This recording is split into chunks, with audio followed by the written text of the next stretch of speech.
Hello, xin chào tất cả các em. Hôm nay chúng ta sẽ tiếp tục giải bài tập trong sách bài tập Tiếng Anh lớp 9. Unit 4, Life in the Past, cuộc sống trong quá khứ.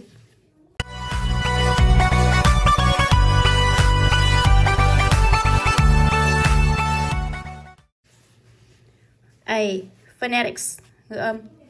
Circle the underlined auxiliary verbs if they are stressed. Then practice saying the conversations with a partner. Khoanh vào trợ động từ được gạch chân nếu chúng được nhấn trọng âm. Sau đó thực hành nói cuộc đàm thoại với một người bạn. Trợ động từ chỉ được nhấn trọng âm trong các trường hợp sau. Trường hợp thứ nhất là nó ở dạng phủ định. Và trường hợp thứ hai nó ở trong câu trả lời yes, no. Là trợ động từ được nhấn trọng âm. Chúng ta nhớ nhé. Như vậy chúng ta chỉ cần nhìn vào đây thôi. Đây, trợ động từ ở dạng phủ định. Được nhấn trọng âm thì chúng ta khoanh vào. Trong câu trả lời yes, no.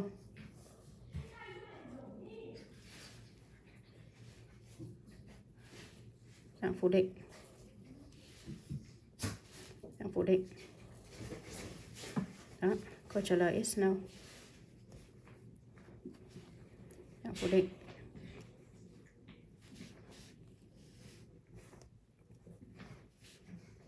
Câu trả lời yes, no. Và một trường hợp nữa chúng ta cần lưu ý là khi nó đứng trước, đấy, cái câu này nó đứng trước một động từ để nó nhằm nhấn mạnh cho cái động từ đó. Đấy, chúng ta thấy cái câu này nó không phải là câu hỏi mà tự dưng lại thêm một cái trợ động từ ở đây. Thì khi nó thêm trợ động từ vào trước một cái động từ ở trong câu khẳng định ấy, là nhằm nhấn mạnh cái động từ đó. Thì nó nhấn mạnh thì chúng ta khoanh nó vào bởi vì nó được nhấn mạnh. B. Vocabulary and grammar, từ vựng và ngữ pháp. 1. Use the verbs below in their correct forms to complete the sentences. Sử dụng các động từ bên dưới ở dạng đúng của chúng để hoàn thành các câu. Transport, vận chuyển, chuyên chở. Light, động từ thắp sáng. Act out, diễn. Change, thay đổi. Preserve, bảo tồn. Worry, lo lắng. Communicate, giao tiếp. Pass down, lưu truyền. 1. My grandparents used their house with oil lamps. Ông bà của tôi đã từng như thế nào đó ngôi nhà của họ bằng đèn dầu. Lamps là cái đèn mà oil là dầu, đèn dầu. Cho nên chúng ta sẽ điền động từ thắp sáng. Mà đây lại có used. Thì để thể hiện cái thói quen thường làm ở trong quá khứ thì chúng ta phải thêm to vào trước động từ. Used to light. Ông bà của tôi đã thường thắp sáng ngôi nhà của họ bằng đèn dầu. 2. I wonder how the farmers used their crops home in the past. Tôi phân vân làm cách nào những người nông dân đã từng mùa màng của họ về nhà trong quá khứ. They used buffalo drawn cars. Họ đã sử dụng những cái xe trâu kéo. Vậy chỗ này chúng ta có thể điền động từ là vận chuyển, chuyên chở. Tôi phân vân làm cách nào những người nông dân đã từng chuyên chở mùa màng của họ về nhà trong quá khứ. Cũng giống như trên, sau used chúng ta thêm to vào trước động từ. Transport, chuyên chở. 3. We are making a great effort to our valuable customs for the future. Chúng ta đang tạo ra một sự nỗ lực tuyệt vời để các phong tục có giá trị của chúng ta cho tương lai. Phong tục có giá trị, chỗ này chúng ta có thể điền động từ bảo tồn. Bảo tồn các giá trị, các phong tục có giá trị. Động từ preserve.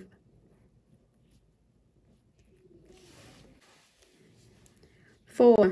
Children love the stories as they tell them. Trẻ con thích những câu chuyện khi họ kể chúng. Liên quan đến chuyện chúng ta có thể điền động từ act out là diễn. Động từ này đứng sau động từ laugh thì có hai trường hợp. Và có thể là thêm to hoặc có thể là verb in.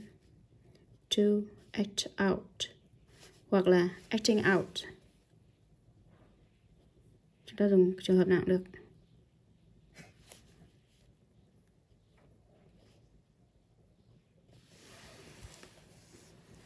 Chữ nó hơi nhỏ. Chính là cái động từ trên này nhé. Thêm in vào. Acting. Acting out. Trẻ con thích diễn những câu chuyện khi họ kể chúng. 5. Today, teenagers have a lot in comparison with teens in the past, especially in the way they spend their free time. Ngày nay, thanh thiếu niên nhiều so với thanh thiếu niên trong quá khứ, đặc biệt là cách họ dành thời gian rảnh của họ. Chỗ này chúng ta có thể điền động từ trân và chuyển về dạng quá khứ để trở thành là hiện tại hoàn thành, là đã thay đổi. Ngày nay thanh thiếu niên đã thay đổi nhiều so với thanh thiếu niên trong quá khứ, đặc biệt là cái cách mà họ dành thời gian rảnh của họ.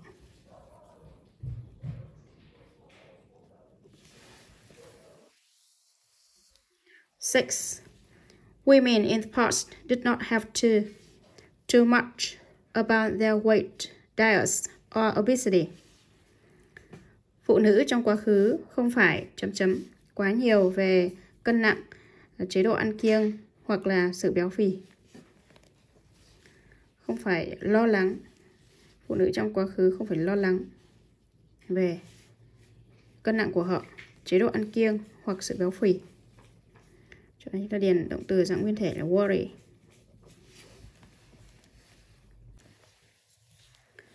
7. Customs and traditions are from generation to generation. Các phong tục và các truyền thống từ thế hệ này sang thế hệ khác. Để chỗ này chúng ta điền động từ lưu truyền. Ở đây có động từ to be. Như vậy thì cái câu này sẽ là bị động là được lưu truyền. Thì động từ past chúng ta phải thêm ed vào. Chuyển dạng quá khứ, bởi vì đằng trước nó có động từ to be cộng với động từ ở dạng quá khứ, nó sẽ được câu bị động. Passed down. Được lưu truyền. 8. By instant messaging has become an essential feature of teens' social life. Bằng việc nhắn tin tức thời đã trở thành một nét đặc trưng cần thiết trong cuộc sống xã hội của thanh thiếu niên. Cho nên chúng ta còn động từ communicate, mà là ở đầu câu thì chúng ta phải chuyển nó thành danh từ. Chúng ta có thể thêm đuôi ích vào thành danh từ là việc giao tiếp bằng việc nhắn tin tức thời. Communicating.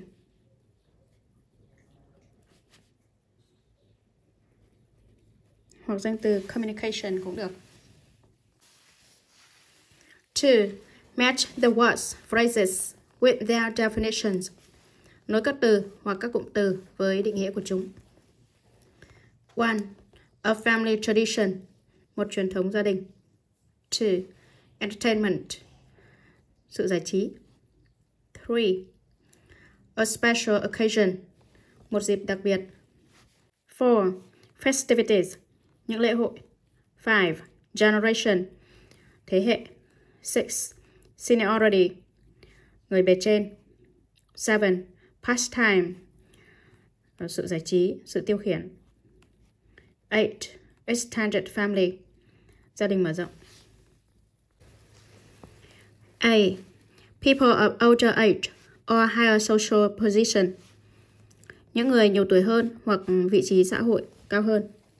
Là định nghĩa cho từ người bề trên. Số 6. B. A family in which more than 2 generations lived together. Một gia đình mà ở đó có nhiều hơn 2 thế hệ sống cùng nhau. Đó là gia đình mở rộng. C. Are the people who were born at about the same time. Tất cả những người mà được sinh ra trong cùng một khoảng thời gian. Và định nghĩa cho từ thế hệ. Số 5.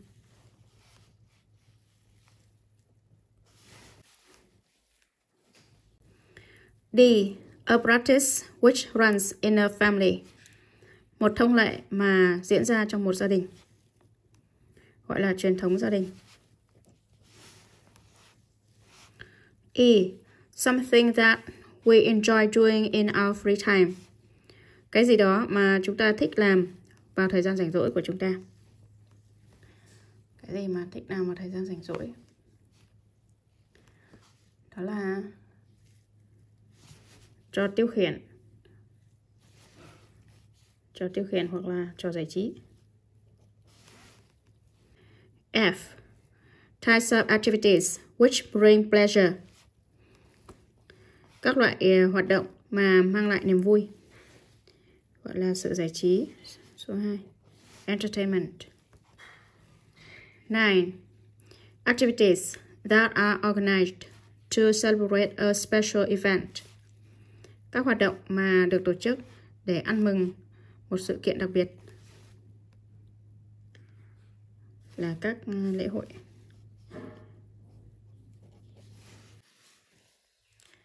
8. A particular time when something meaningful happens. Một thời gian cụ thể mà cái gì đó có ý nghĩa xảy ra. Là định nghĩa cho từ a special occasion, một dịp đặc biệt. 3. Choose suitable words, phrases from to complete the conversation. Chọn các từ hoặc cụm từ phù hợp từ phần 2 để hoàn thành cuộc đàm thoại. What's your favorite? Cái gì đó yêu thích của bạn là gì? I have many pastimes, but I like reading the most. Tôi có nhiều trò tiêu khiển, nhưng tôi thích đọc nhất. Vậy câu hỏi đây là trò tiêu khiển yêu thích của bạn là gì? Chúng ta điền từ pastime.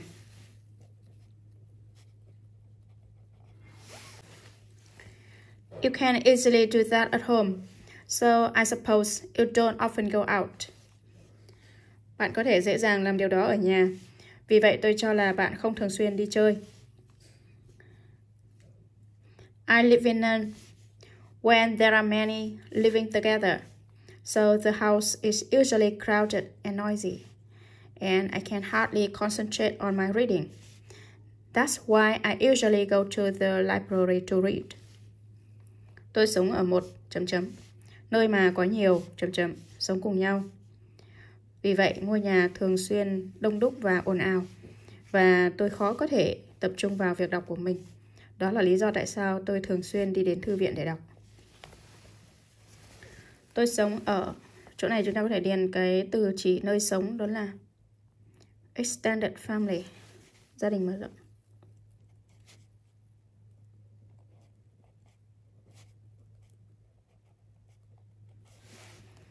Và ở đó có nhiều thế hệ sống cùng nhau. The generation chúng ta thêm số nhiều.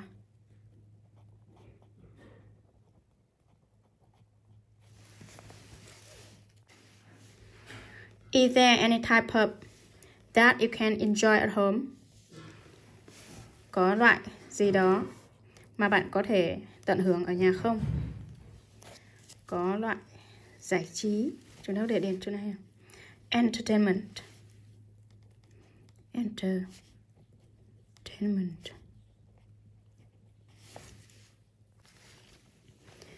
Of course, there is. For example, I can play with my pets, watch TV, or... Tất nhiên có. Ví dụ, tôi có thể chơi với những thú cưng của tôi, xem TV, hoặc là...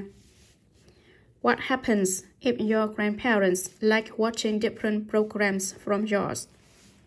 Điều gì xảy ra nếu ông bà của bạn thích xem các chương trình khác với chương trình của bạn? I will compromise is that we have respect for. Tôi sẽ thỏa hiệp, đó là mà chúng tôi có sự kính trọng đối với cái gì đó. Cho nên chúng ta có thể điền từ truyền thống gia đình, đó là một truyền thống gia đình. A family. Tradition.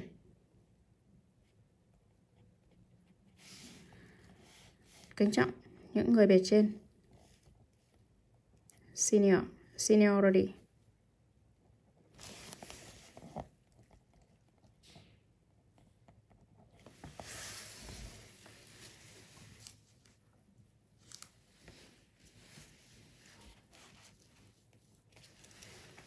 Wow, you must be a very tolerant person.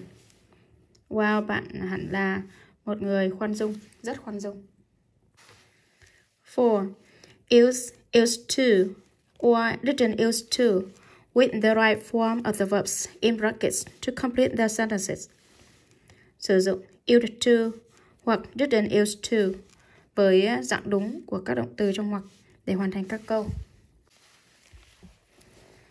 Câu nào là câu phủ định thì chúng ta sẽ sử dụng didn't use to cộng với động từ dạng nguyên thể. Câu khẳng định chỉ thói quen trong quá khứ chúng ta sẽ sử dụng là used to cộng với động từ dạng nguyên thể để diễn tả thói quen trong quá khứ. Ở đây chúng ta thấy có not này, tức là câu này là phủ định và diễn tả thói quen ở trong quá khứ. Với động từ be thì chúng ta sẽ chia chỗ trống này sẽ là didn't used to be.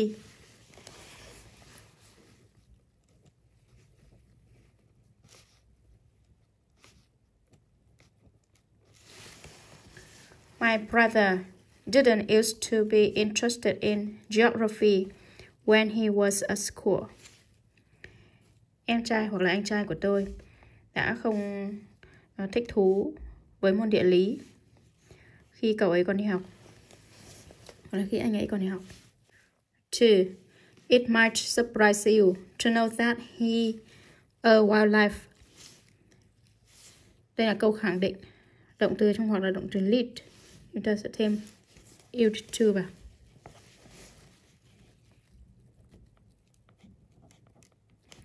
Used to lead. Có thể làm bạn ngạc nhiên khi biết rằng anh ấy đã từng có cuộc sống hoang dã. Đã từng có hoặc đã từng sống cuộc sống hoang dã. 3. Paper money on these Pacific Islands. Tiền giấy trên những hòn đảo Thái Bình Dương này. Đây là câu phủ định bởi vì có not ở đây. Vậy phủ định sẽ là didn't used to be used.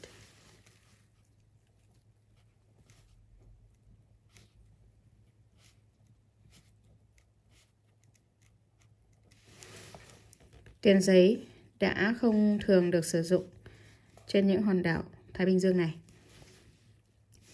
Tiếp theo câu này có động từ ở dạng khẳng định thì chúng ta thêm used to vào. Used to dream. When David was young, he used to dream of becoming a magician.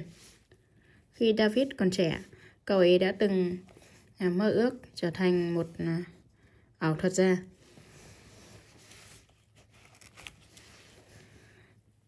Tiếp theo câu này phủ định này. Phủ định sẽ là didn't used to have.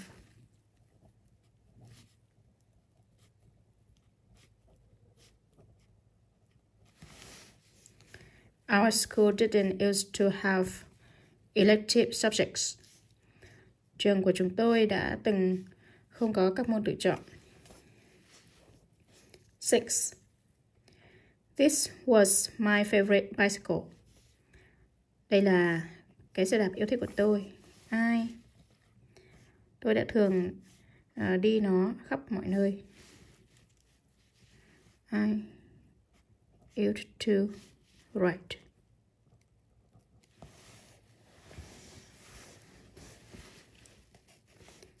Tiếp theo câu này có động từ be là câu khẳng định.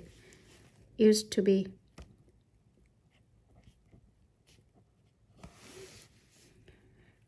Entertainment for the children in my village used to be as simple as playing hide and seek or going swimming in the river. Sự giải trí đối với trẻ con ở làng tôi đã từng đơn giản như là chơi nú tìm này, hoặc là đi bơi ở dưới sông. Tiếp theo câu này câu khẳng định là used to be painted.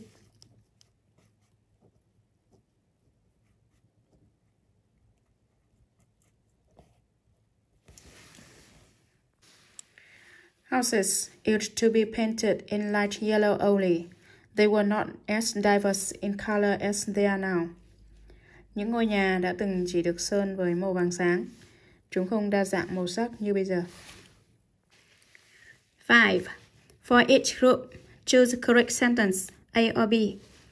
Đối với mỗi nhóm, chọn câu đúng A hoặc B. A. She wishes she could have a longer summer vacation. Cô ấy ước cô ấy có thể có một kỳ nghỉ hè dài hơn.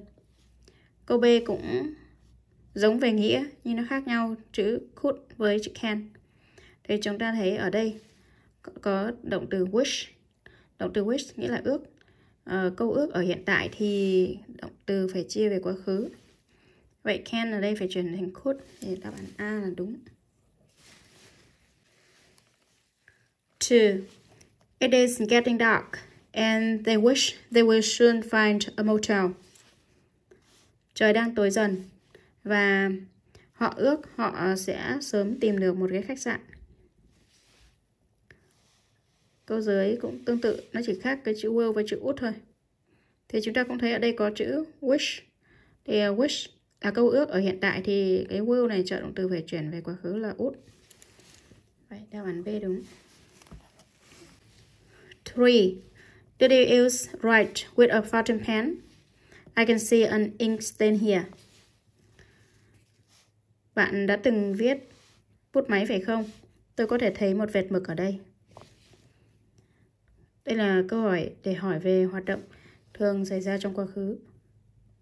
Thì động từ use với động từ write đứng liền nhau phải có to. Câu B đúng. 4. I wish I had a laptop to replace this old-fashioned computer.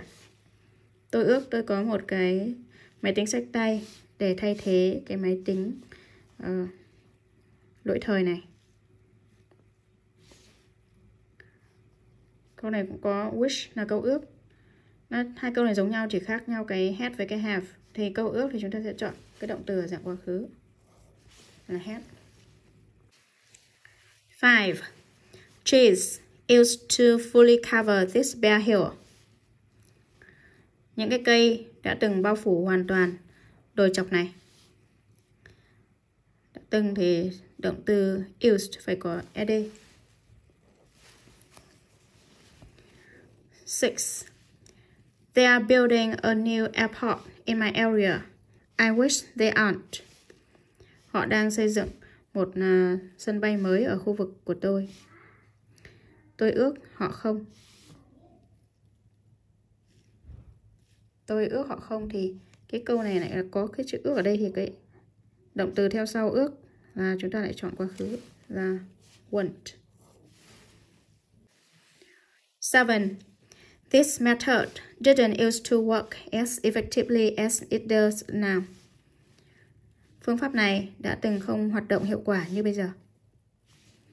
Câu dưới cũng thế, nó chỉ khác nhau là trên này có s ở đằng trước, effectively dưới này không có. Đây là câu so sánh bằng. Thì nó phải có s đằng trước và có s đằng sau. Đáp án A đúng. 8. I wish I was traveling on an express train, not this slow one. Tôi ước tôi đang đi trên một con tàu tốc hành, không phải con tàu chậm này. Lại có từ ước. Thì ở trên này gọi là was là quá khứ, còn am là hiện tại. Thì câu ước chúng ta phải chọn động từ theo sau wish là quá khứ. 6. Choose the one underlined word, phrase, which is grammatically incorrect. Chọn một từ hoặc là cụm từ được gạch chân mà sai về mặt ngữ pháp. 1. When we are on holiday, we used to go to the beach every day. Khi chúng tôi ở trong kỳ nghỉ, chúng tôi đã từng đi bãi biển mỗi ngày. Ở đây là đã từng đi bãi biển, tức là đã xảy ra quá khứ rồi, mà lại ở chỗ này là có A, là sai ở đây. Phải là were mới đúng. 2. We wish we can consult an expert on how to solve this problem. Chúng tôi có thể tham khảo ý kiến của một chuyên gia về cách giải quyết vấn đề này.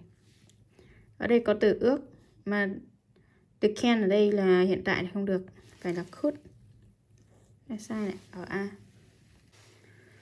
3. He works much more hard for his exams than he does for his normal schoolwork. Cậu ấy học tập chăm chỉ hơn nhiều cho kỳ thi của cậu ấy hơn là cậu ấy học cho những bài tập thông thường ở trường. Chỗ đây sai ở từ more hard. Hard là trạng từ ngắn thì phải là harder, so sánh hơn phải là harder, không phải là more hard. 4. I used to listen to music during I was riding my bicycle to school. Tôi đã từng nghe nhạc trong khi tôi đang đạp xe tới trường.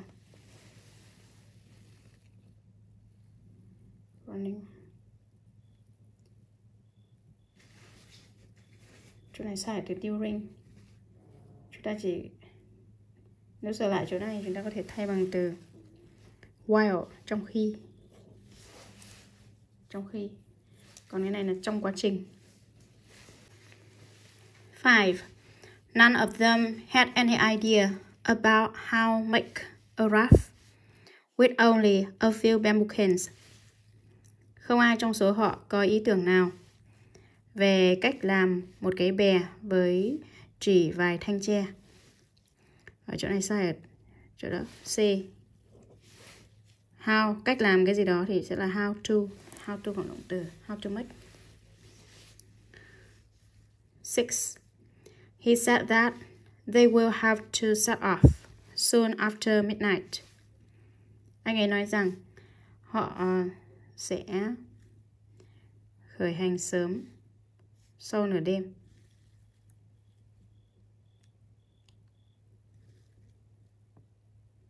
Câu này, chỗ này sai ở will. Bởi vì nó là set là câu tường thuật rồi thì will phải lùi về quá khứ thành would. 7.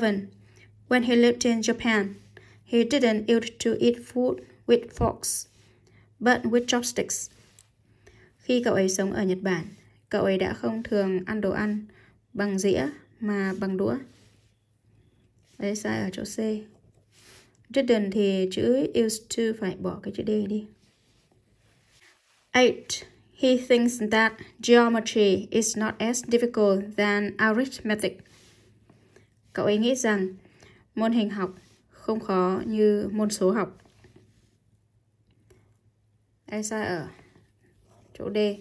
Bởi vì so sánh bằng thì đằng trước với đằng sau tính từ phải là hai chữ S.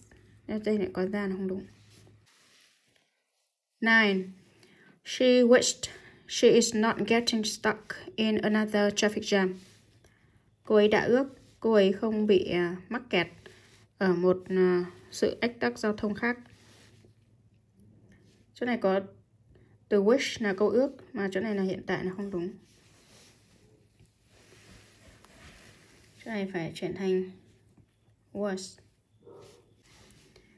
10. I am tired of being told all the time what to do and when doing it. Tôi mệt mỏi vì suốt ngày bị sai bảo làm gì và khi nào làm. What to do and when to do it. Ở chỗ này sai ở đây là không phải when doing it mà là when to do it. Làm gì và khi nào làm. C. Speaking. 1. Use one of the expressions A to H to respond to each other's statements 1 to 8. Then practice the short conversations with a friend. Sử dụng một trong những sự diễn tả từ A đến H để đáp lại mỗi trong số các câu từ 1 đến 8. Sau đó thực hành các cuộc đàm thoại ngắn với một người bạn. Bây giờ chúng ta sẽ đọc những sự diễn tả lần lượt từ A đến H. Sau đó chúng ta sẽ đọc các cuộc đàm thoại ngắn để tìm xem chỗ trống nó sẽ thiếu cái gì. A. Me too. That was fun. But so many children did foolish things with them that they had to be banned. Tôi cũng vậy. Điều đó thật vui, nhưng nhiều đứa trẻ đã làm những thứ ngu ngốc với họ mà họ đã bị cấm. B. How could they do such things? That is so scary. Sao họ có thể làm được những điều như thế? Điều đó thật là đáng sợ. C. How awful for the children. I can't even stand skipping one meal. Thật kinh khủng đối với những đứa trẻ. Tôi thậm chí không thể chịu đựng việc bỏ qua một bữa ăn. D. Wow, it explains why people rarely traveled very far then. Wow, điều đó giải thích lý do tại sao mọi người hiếm khi đi quá xa hồi đó. E. I guess the internet really makes life much easier for us now, doesn't it? Tôi đoán mạng internet thực sự làm cho cuộc sống dễ dàng hơn nhiều đối với chúng ta bây giờ, đúng không? F. I can't imagine that. My sister is 14 and she does not even know how to cook a good meal. Tôi không thể tưởng tượng ra điều đó. Chị gái của tôi 14 tuổi và chị ấy thậm chí không biết cách nấu một bữa ăn ngon. G. I feel so lucky that we have televisions now. It is so much more interesting. Tôi cảm thấy thật may mắn rằng chúng ta có TV hiện nay. Nó thú vị hơn nhiều. H. That's incredible. I wish I could visit them one day. Điều đó thật là không thể tưởng tượng được. Tôi ước tôi có thể thăm họ vào một ngày nào đó. 1. My mom said life was hard back then, and they did not always have enough food to eat. Mẹ của tôi nói, hồi đó cuộc sống thật khó khăn, và họ luôn luôn không có đủ thức ăn để ăn. Chỗ này liên quan đến chỗ thức ăn, món ăn. Chúng ta có thể nghĩ đến cái câu C là thật kinh khủng hoặc là thật khủng khiếp đối với những đứa trẻ. Tôi thậm chí không thể chịu đựng được việc bỏ qua một bữa ăn. Đó. Chúng ta có thể nối với đáp án C. Đấy, chúng ta viết cái đoạn này vào. 2. People, especially girls in the countryside, used to get married as young as 14 or 15. Mọi người, đặc biệt là những cô gái ở làng quê, đã từng kết hôn chỉ mới 14 hoặc 15 tuổi. Chỗ này chúng ta có thể ghép với câu F. Tôi không thể tưởng tượng ra điều đó. Chị gái của tôi 14 tuổi và chị ấy thậm chí không biết cách nấu một bữa ăn ngon. Vậy mà các cô gái ở trong quá khứ tuổi đó đã phải kết hôn rồi. Câu 2 nối với EF. 3. I miss the time when we used to set off firecrackers to celebrate weddings or welcome the Lunar New Year. Tôi nhớ cái thời khi chúng tôi đã từng bắn pháo để ăn mừng đám cưới hoặc chào đón năm mới âm lịch.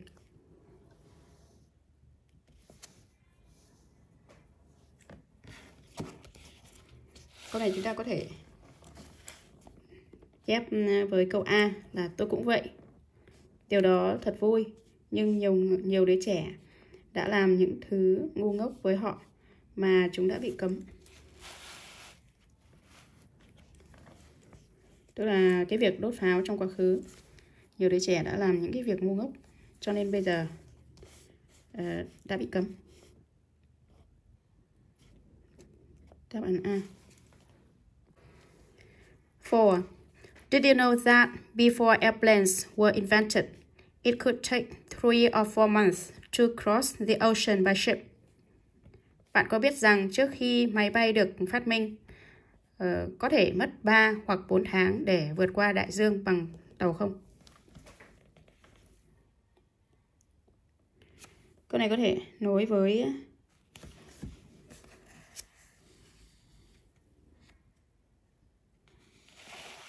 nối với ý D là wow tức là đấy. Điều đó giải thích lý do tại sao mọi người hiếm khi đi rất xa lúc đó. Then là lúc đó, thời đó. Điều đó giải thích lý do tại sao thời đó mọi người hiếm khi đi xa.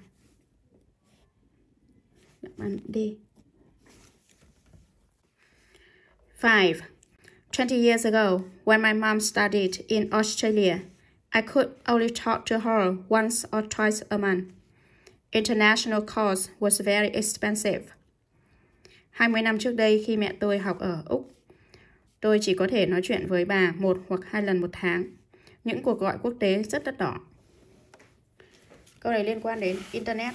Chúng ta có thể nối với câu E.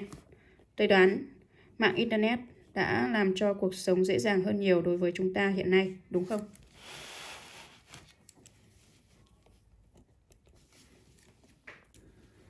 Six. I heard that in the past, many tribes used animal sacrifice to worship their gods. Tôi nghe nói rằng trong quá khứ, nhiều bộ tộc đã sử dụng sự hiến tế động vật để cúng các vị thần của họ. Câu này có thể ghép với ý hờ là điều đó thật không thể tin được. Là tôi ước tôi có thể thăm họ một ngày nào đó.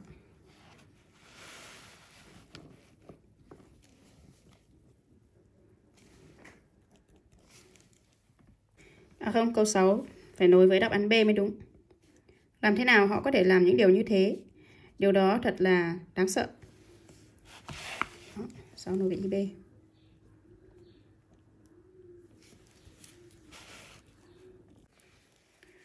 7. Can you believe that the giant pyramids in Egypt were built with just human labor? Bạn có thể tin rằng những kim tự tháp khổng lồ ở Ai Cập được xây dựng chỉ bằng sức lao động của con người không? Cái này nối với ý hở là điều đó thật là không thể tin được. Tôi ước tôi có thể thăm chúng một ngày nào đó.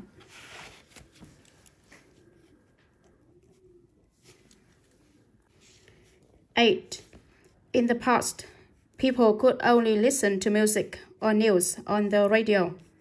Trong quá khứ, mọi người chỉ có thể nghe nhạc hoặc tin tức trên đài radio, trên đài phát thanh. Đối với ý G, tôi cảm thấy thật may mắn rằng chúng ta có vô tuyến hiện nay. Nó thú vị hơn nhiều.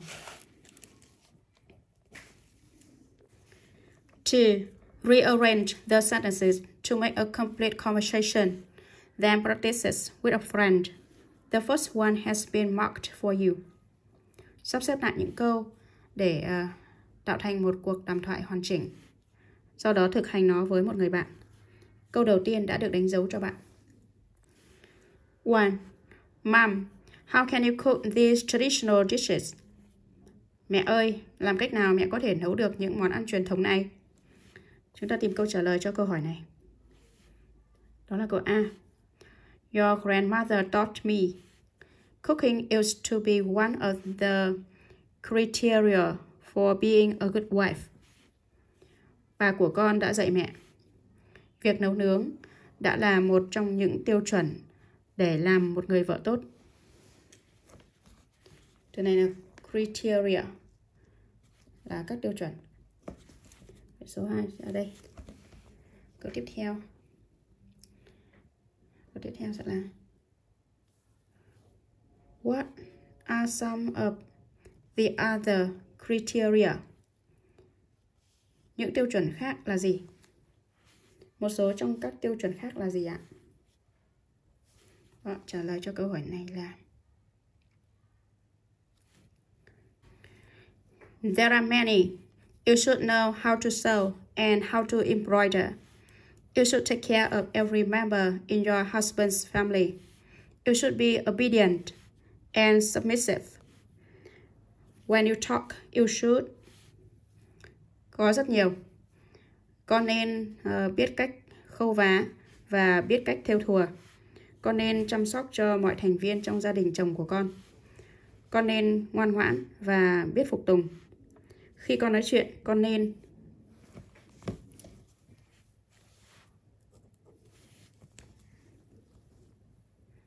Tiếp theo cho cái ý kiến này là Why so many shoes, Mom? Didn't a wife have any rights in the family? Tại sao nhiều cái nên thế mẹ? Một người vợ không có bất cứ quyền nào trong gia đình sao?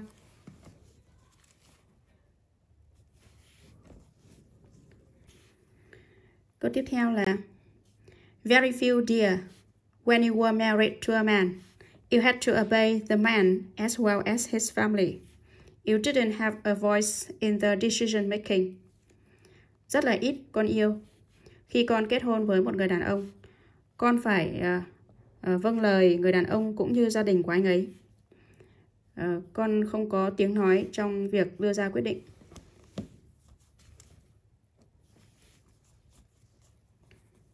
Câu tiếp theo là I'm happy their life have changed. Con rất vui vì cuộc sống đã thay đổi. Và câu cuối cùng là I am too. Mẹ cũng vậy.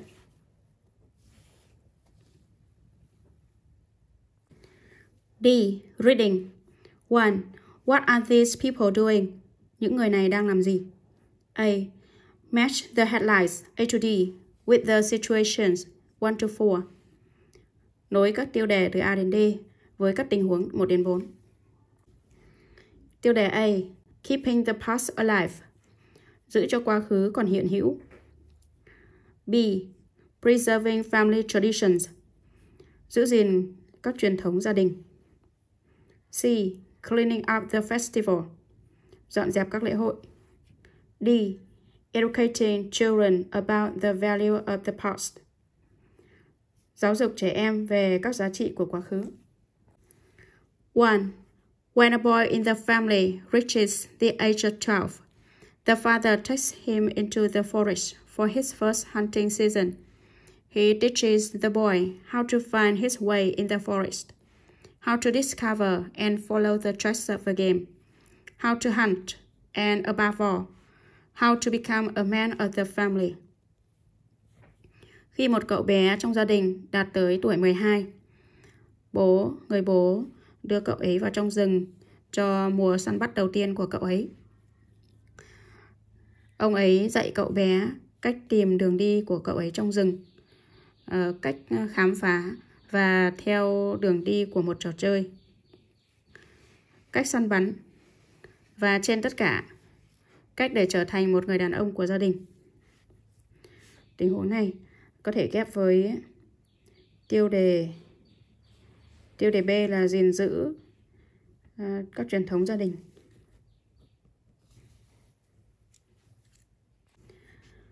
2.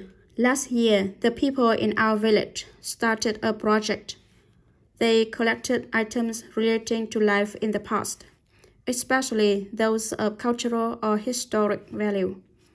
Then they opened a small museum to exhibit those items, so that everyone could come and learn about our history. Năm ngoái, những người dân trong ngôi làng của chúng tôi đã bắt đầu một dự án. Họ sưu tầm những món đồ có liên quan đến cuộc sống trong quá khứ, đặc biệt là những thứ có giá trị về văn hóa hoặc lịch sử. Sau đó họ đã mở một bảo tàng nhỏ để trưng bày những món đồ này. Vì vậy, mọi người có thể đến và tìm hiểu về lịch sử của chúng ta. Cái này có thể ghép với tiêu đề là cái tiêu đề A, giữ cho quá khứ tồn tại.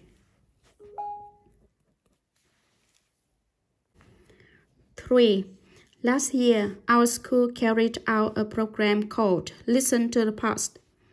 The participants of this program did some research on an aspect of life or events in the past. They then made group presentations of their findings to the students in the school and conducted follow-up quiz competitions. Năm ngoái, trường của chúng tôi đã đưa ra một chương trình gọi là Lắng nghe quá khứ. Những người tham dự chương trình này làm một số nghiên cứu về một khía cạnh của cuộc sống hoặc những sự kiện trong quá khứ. Sau đó họ thực hiện những bài trình bày theo nhóm về những phát hiện của họ với học sinh trong trường và tiến hành những cuộc thi đố vui tiếp nối. Tình huống này có thể ghép với tiêu đề là tiêu đề D, giáo dục cho trẻ em về các giá trị của quá khứ. 4. Not every traditional activity at a festival is appreciated. Recently, there have been talks about outlawing some practices, which might cause negative reactions from the public. Không phải tất cả những hoạt động truyền thống tại một lễ hội được đánh giá cao.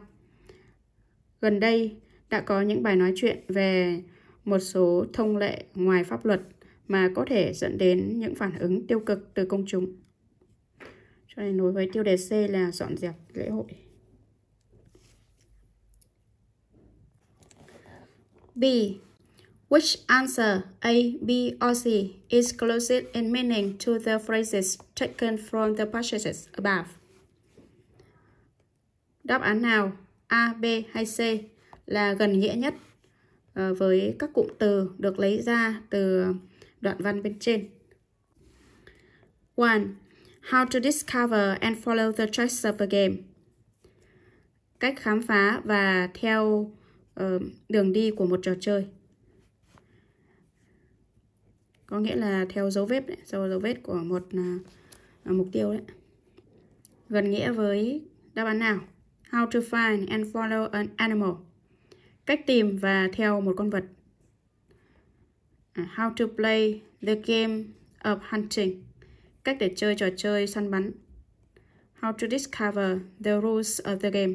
Cách để khám phá ra luật của trò chơi. Cái câu trên, cái đoạn trên nó gần nghĩa nhất với ý A là cách để tìm và theo dấu vết của một con vật. 2. Those of cultural or historic value. Những thứ mà có giá trị văn hóa hoặc lịch sử. A. Things which cost a lot of money. Những thứ mà tốn nhiều tiền. B. Things which show people the history and culture of a place.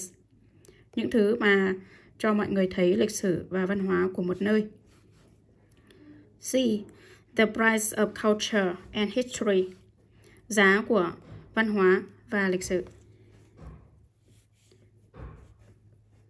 Gần nghĩa với đáp án B là những thứ cho mọi người thấy lịch sử và văn hóa của một nơi. 3. Some research on an aspect of life or events in the past. Một số nghiên cứu về một khía cạnh của cuộc sống hoặc các sự kiện trong quá khứ. Gần nghĩa với a study of past life.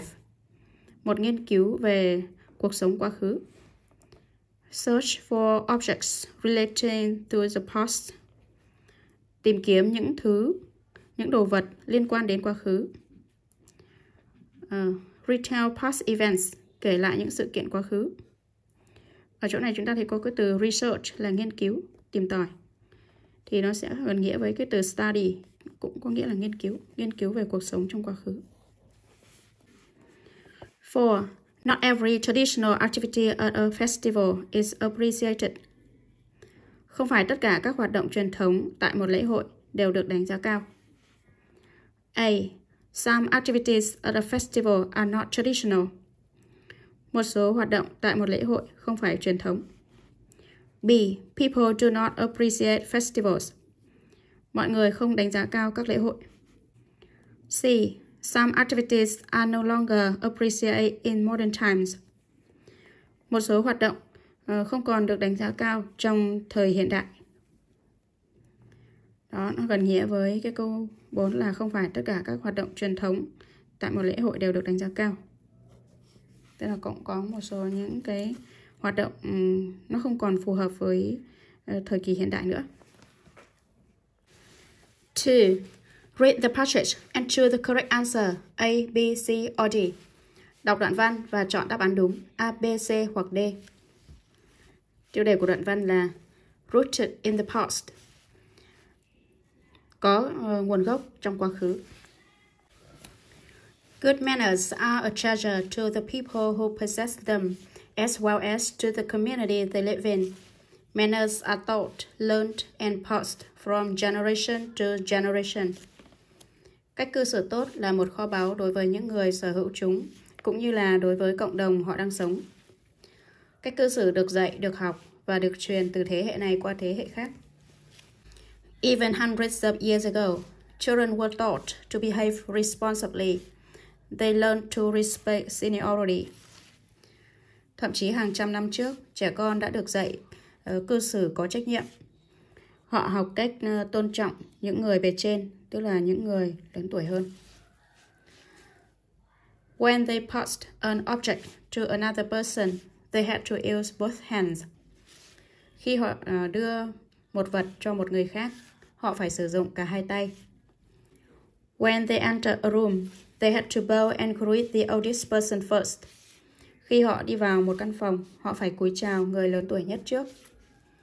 Boys learn to work hard to support their families. Girls learn to do housework and to take care of others. Con trai đã học làm việc chăm chỉ để hỗ trợ gia đình của họ. Con gái học làm việc nhà và chăm sóc những người khác. Loyalty and honesty were highly appreciated. Lòng trung thành và tính trung thực được đánh giá cao. When they made a mistake, they would not let another person be punished for it. That would be cowardly and mean. Khi họ mắc lỗi, họ sẽ không để người khác bị phạt vì nó. Điều đó sẽ là hèn nhát và hèn hạ. They were taught that families were strong and everybody should stick together in adversity. Họ được dạy rằng gia đình là mạnh mẽ và mọi người nên gắn kết cùng nhau trong nghịch cảnh. Fortunately, many of these values have been well preserved. They have contributed to making the unique Vietnamese culture and strengthening our society. May mắn thay, nhiều trong số những giá trị này đã được giữ gìn tốt. Chúng đã góp phần vào việc làm nên một nền văn hóa Việt Nam độc đáo và củng cố xã hội của chúng ta. 1. Good manners are. Cách cư xử tốt là A. Of great value, có giá trị tốt. B. Of the community, cộng đồng. C. Traditional, truyền thống. D. Only for the old, chỉ dành cho những người già. Theo như bài viết thì chúng ta sẽ chọn đáp án A là cách cư xử tốt, có giá trị to lớn.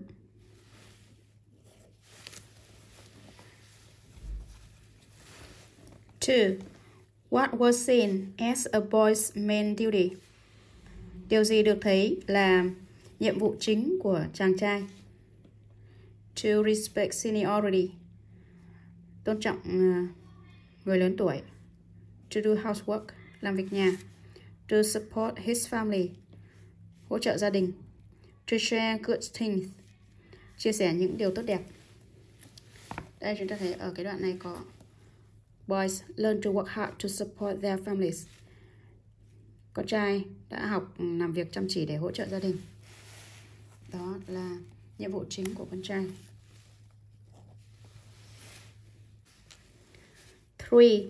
The sentence, when they made a mistake, they would not let another person be punished for it, means they would. Câu, khi họ mắc lỗi, họ sẽ không để cho người khác bị phạt vì nó, có nghĩa họ sẽ deny their mistake, phủ nhận lỗi của họ. Admit their mistake, nhận lỗi của họ. Keep it secret, giữ nó bí mật. Be punished, bị phạt. Khi họ mắc lỗi, họ không để cho người khác bị phạt vì nó, có nghĩa là họ sẽ nhận lỗi của họ. 4. The underlined word they refers to. Từ được gạch chân they đề cập đến tradition, truyền thống. Generations, các thế hệ. Children, trẻ con. Seniority, người lớn tuổi hoặc là người bề trên. Chúng ta xem từ đây ở đây liên quan đến cái gì? when they passed an object to another person. Khi họ đưa một vật cho người khác, họ phải dùng cả hai tay. Đây, liên quan đến đằng trước nữa. Đây, children này. Children, trẻ con được dạy cư xử có trách nhiệm. Họ học cách tôn trọng người lớn tuổi. Khi họ đưa vật gì cho một người khác, họ phải sử dụng cả hai tay. Như vậy từ đây là đề cập đến children. 5. Cowardly and mean is used to describe behavior. Hèn nhát và hèn hạ được sử dụng để mô tả cách cư xử như thế nào đó. Acceptable, có thể chấp nhận được. Good, tốt. Proper, đúng, đúng đắn. Unacceptable, không thể chấp nhận được. Hèn hạ và hèn nhát là được sử dụng để mô tả cách cư xử không thể chấp nhận được. 6. This passage is about. Đoạn văn này là về people who possess good manners. Những người mà sở hữu cách cư xử tốt. What bad manners children in the past had. Cách cư xử tệ trẻ con trong quá khứ đã có. The preservation of bad values. Sự giữ gìn những giá trị xấu. Good manners and their value. Cách cư xử tốt và giá trị của chúng. Đây là nội dung của đoạn văn. 3. Choose the correct answer A, B, C or D to complete the passage. Chọn đáp án đúng A, B, C hoặc D để hoàn thành đoạn văn. As a child, Phong always dream of going to study. Khi là một đứa trẻ, Phong đã luôn luôn mơ ước đi ... để học. Chúng ta có các đáp án ở đây. Traveling, đi du lịch. Abroad, nước ngoài. Up, lên. Foreign, nước ngoài. Foreign là tính từ nên chúng ta sẽ dùng chỗ này là trạng từ nước ngoài. Bởi vì là cái động từ đây là động từ thường go thì chúng ta phải dùng trạng từ. Go abroad là đi nước ngoài. Đó, đi nước ngoài để học, tức là đi du học.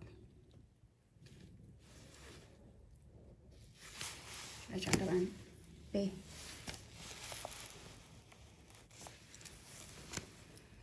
Khi còn là đứa trẻ, Phong đã luôn luôn mơ ước đi nước ngoài để học. He graduated from high school. His parents sent him over to New Zealand to attend college. Phong was very happy that his dream finally true. Cậu ấy đã tốt nghiệp trung học phổ thông. Bố mẹ của cậu ấy đã đưa cậu ấy đến New Zealand để học đại học. Phong rất hạnh phúc rằng giấc mơ của cậu ấy cuối cùng đã trở thành hiện thực. Câu số 2. Chúng ta có thể chọn đáp án ở chỗ này là after là sau khi. Sau khi cậu ấy tốt nghiệp trung học phổ thông. Giấc mơ đã trở thành hiện thực là came true. Came true là đã trở thành hiện thực. When he first arrived in the country, Phong English was not very good, and sometimes he did not what other people said. Khi lần đầu tiên cậu ấy đến đất nước, tiếng Anh của Phong không tốt lắm, và đôi khi cậu ấy đã không ... những gì người khác nói. Chỗ này có thể điền động từ understand, hiểu.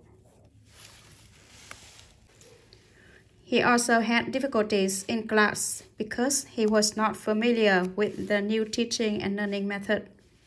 Cậu ấy cũng gặp khó khăn trong học tập bởi vì cậu ấy không quen với phương pháp dạy và học mới.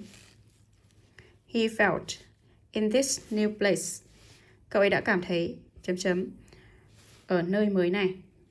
And missed all his buddies in Vietnam. Và nhớ tất cả người thân của cậu ấy ở Việt Nam.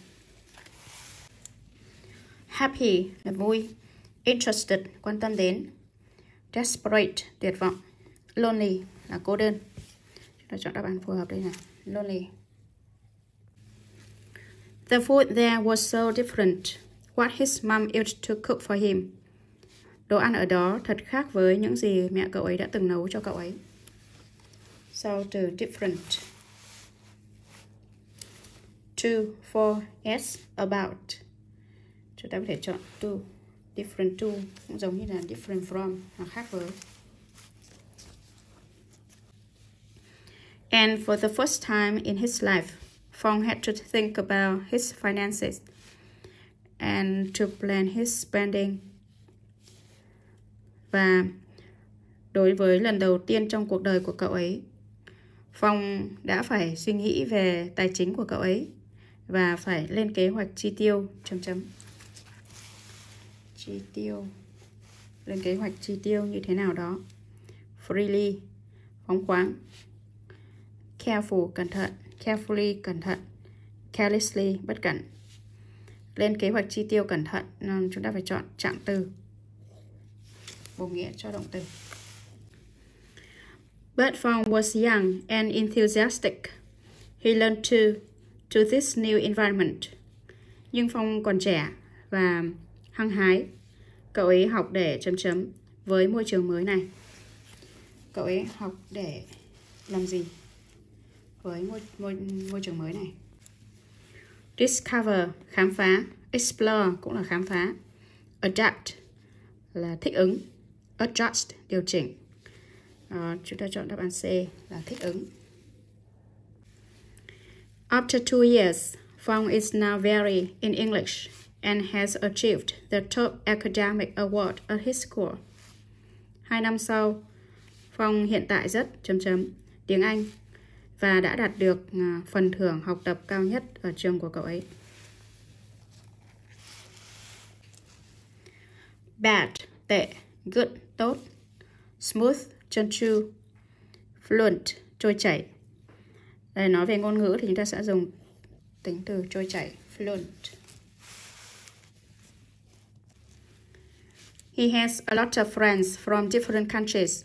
He is even good being able to earn money for his daily needs from his part-time jobs at a restaurant. Cậu ấy có nhiều người bạn từ các nước khác nhau và cậu ấy thậm chí giỏi khả năng kiếm tiền cho các nhu cầu hàng ngày của cậu ấy từ công việc bán thời gian của cậu ấy ở một nhà hàng. Sau tính từ good sẽ đi với giới từ ất. Đây, chúng ta chọn giới từ ất. Good ất là giỏi cái việc gì đó. E. Writing. 1A. Make notes of some facts about your school. Viết ghi chú một số thông tin về trường của bạn. School, chúng ta viết tên trường. Size là kích cỡ. Kích cỡ chúng ta có thể viết to hay nhỏ này. Ví dụ là rất là rộng là very large.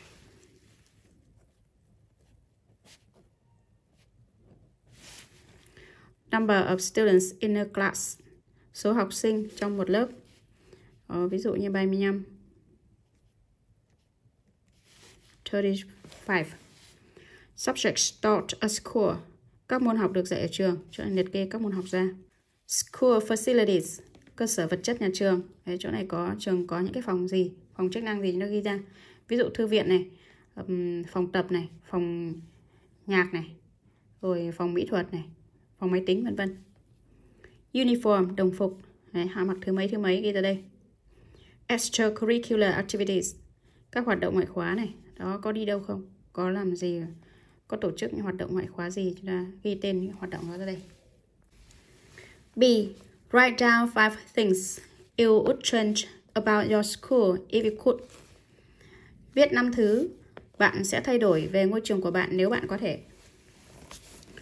Ví dụ, I wish I studied. I was studying in a smaller school with fewer students. Tôi ước tôi học tập ở một ngôi trường nhỏ hơn với ít học sinh hơn. Đó, chỗ này chúng ta có thể viết bằng câu ước cũng được. I wish. Thì sau cái động từ wish thì động từ tiếp theo sẽ là cái ở quá khứ, chỉ ở quá khứ bởi vì nó là câu ước, nó không thể thực hiện được. Ví dụ như trường mình mà không có phòng tin chẳng hạn, hay là không có phòng tập chẳng hạn thì mình ước nó có. I wish my school Had, đấy, có là have để chuyển thành had. Had a gym. Tôi ước trường của tôi có một phòng tập. Đó, tương tự như vậy chúng ta có thể viết ra 5 thứ. 2. Write short comments giving your opinion on the traditional practices listed below. Viết các bình luận ngắn đưa ra ý kiến của bạn về các thông lệ truyền thống được liệt kê bên dưới. 1. Children used to obey their parents and elders unconditionally. Trẻ con đã từng vâng lời cha mẹ và các anh chị một cách vô điều kiện. Comment, bình luận. Viết bình luận, viết ý kiến của mình ra đây thôi. Ví dụ, I don't like that. Tôi không thích như thế.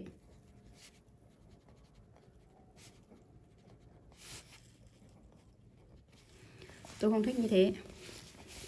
I don't think.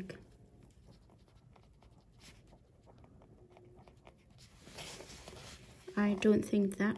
Tôi không nghĩ rằng. Adults.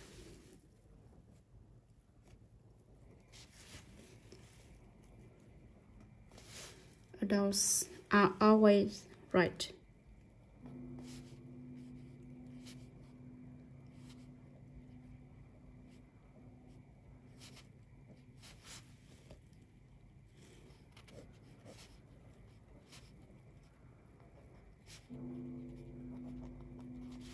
Tôi không nghĩ rằng người lớn luôn luôn đúng.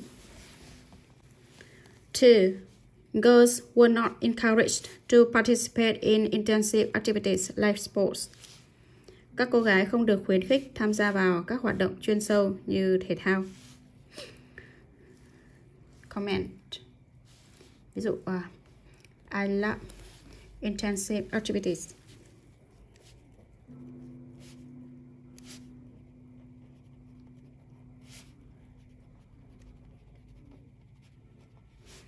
Tôi thích các hoạt động chuyên sâu. I can't imagine.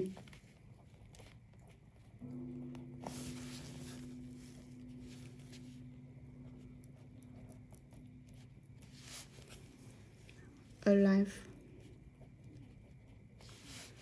without them.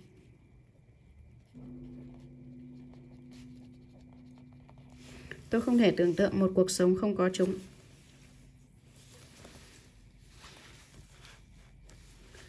3. Children used to spend a lot of time playing outdoors. Trẻ con đã từng dành rất nhiều thời gian chơi ở bên ngoài. Ý kiến của mình là gì? I wish I could return to that time. Tôi ước tôi có thể quay trở lại thời đó.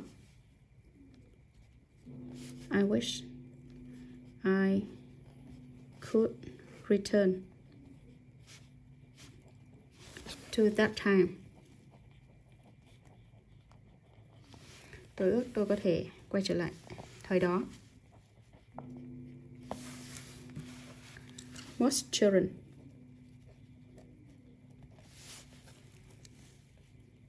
now spend a lot of time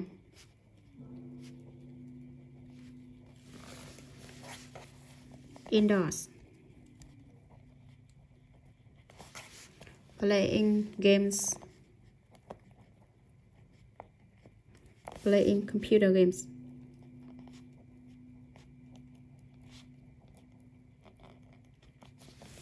Hầu hết trẻ con ngày nay dành nhiều thời gian ở trong nhà chơi trò chơi máy tính. 4. Holidays used to be spent on housework. Các kỳ nghỉ thường được dành cho việc nhà. Cho anh có thể nói là tôi cho rằng bởi vì việc đi lại không rẻ và thuận tiện như bây giờ.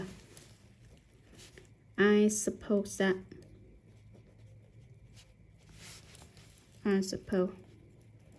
that is because traveling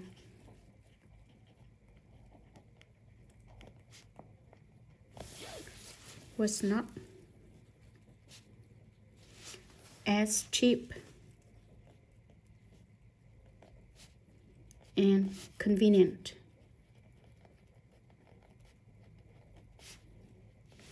as it is now.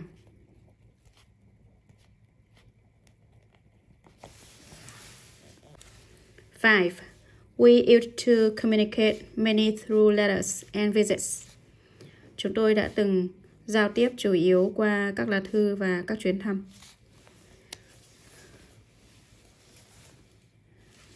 Điều đó có lẽ là rất chậm và bất tiện.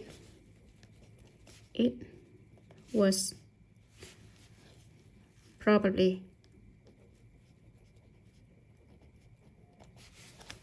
very slow.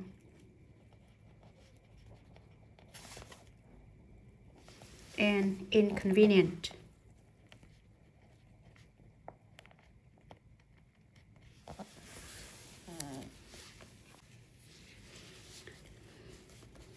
Six. Personal things didn't used to be posted in public. Những thứ cá nhân đã thường không được đăng công khai. Bình luận cho vấn đề này là ví dụ I don't like the way young people nowadays post all their feelings in public.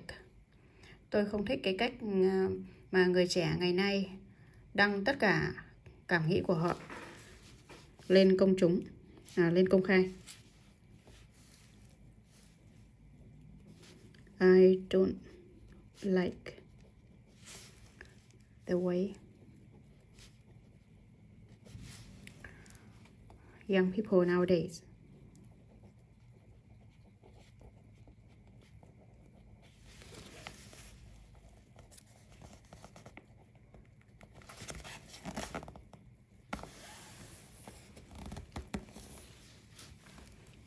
post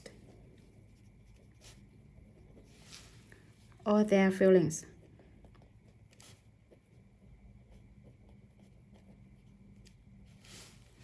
in public.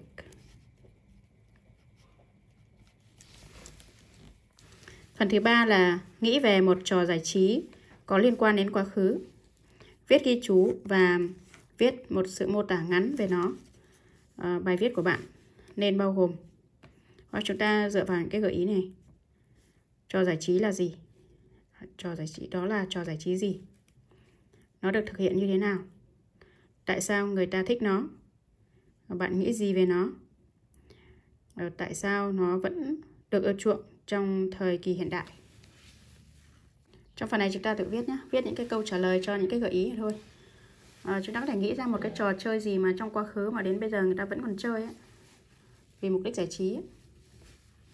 Vậy thôi, bài học của chúng ta đến đây là hết rồi. Chúc các em học tốt và hẹn gặp lại các em trong những video tiếp theo. Bye bye.